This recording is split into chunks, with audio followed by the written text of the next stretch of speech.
Adoptée en 2015 lors de la 21e conférence des parties sur les changements climatiques, la CDN ou la contribution déterminée au niveau national est un document de référence national qui contient l'ensemble des stratégies de lutte contre les réchauffements climatiques. C'est pour que chaque partie puisse contribuer de façon volontaire à la lutte contre les réchauffements climatiques, c'est-à-dire comment réduire les émissions de gaz à effet de serre qui sont à l'origine de ces changements climatiques. Donc à travers ce document, le Burkina Faso a présenté la façon dont il entend contribuer à l'effort mondial de lutte contre les changements climatiques à travers la mise en œuvre de beaucoup d'actions, de projets qui concourent à atténuer les effets du changement climatique à travers la réduction des émissions de gaz à effet de serre et aussi des projets qui puissent nous permettre de s'adapter à ces changements climatiques. Au Burkina, la CDN prévoit la réduction au maximum des effets néfastes des changements climatiques sur la période 2021-2025 en lien avec l'objectif 2030. Déjà, au niveau du secrétariat permanent du Conseil national pour le développement durable, l'on s'active pour être au rendez-vous. Les acteurs régionaux sont mis à contribution pour intégrer la CDN dans leurs plans de développement régionaux. C'est un mécanisme qui a été mis en place dans le cadre de l'accord de Paris, ou bien qui a été vraiment opérationnalisé dans le cadre de l'accord de Paris, où les États doivent consigner dans un document quels sont les efforts qu'ils comptent faire pour pouvoir contribuer à la réduction du réchauffement global. Et il y a une série d'actions qui sont répertoriées avec des ambitions qui sont intégrées dans ce document qu'on appelle la CDN.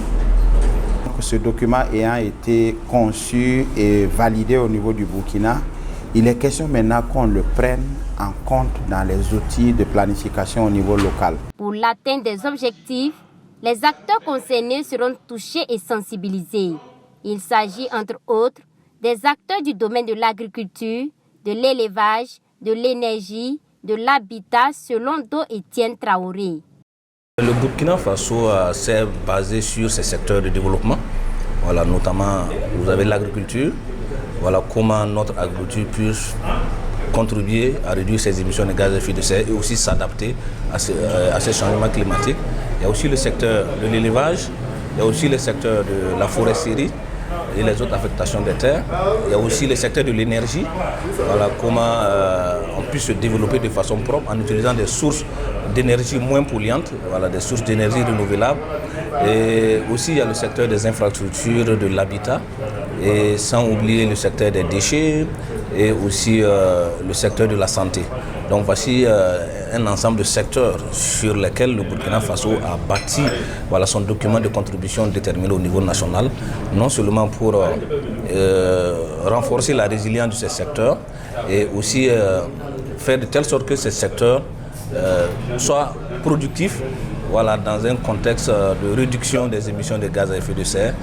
À travers cette session dans le Centre-Sud, le SPCNDD veut disposer d'une masse critique de personnes ressources en lien avec la prise en compte de la CDN dans le plan régional de développement du Centre-Sud. Pour le vice-président de la délégation spéciale, la thématique des changements climatiques est une réalité. Et intégrer ces stratégies de lutte dans les plans régionaux de développement devra permettre de contribuer efficacement à la lutte. Vous savez que les défis du moment portent sur les changements climatiques, les réchauffements climatiques, les émissions de gaz à effet de serre. Donc c'est une formation qui est bienvenue pour nous permettre effectivement de prendre en compte dans l'élaboration des programmes de développement de la région. C'est des défis majeurs du moment. Qu'il faut intégrer pour dynamiser le développement socio-économique de nos régions. Donc il faut prendre en compte effectivement ces défis-là sur les changements climatiques et les émissions de gaz à effet de serre. L'atteinte des objectifs de la CDN requiert d'énormes efforts et chaque acteur doit s'investir activement dans son secteur d'activité. Selon les membres du secrétariat permanent du Conseil national pour le développement durable, ces échanges avec les acteurs régionaux devront donc poser les bases d'une réflexion plus profonde afin de faire de la lutte contre les réchauffements climatiques au Burkina une réalité à l'horizon 2030.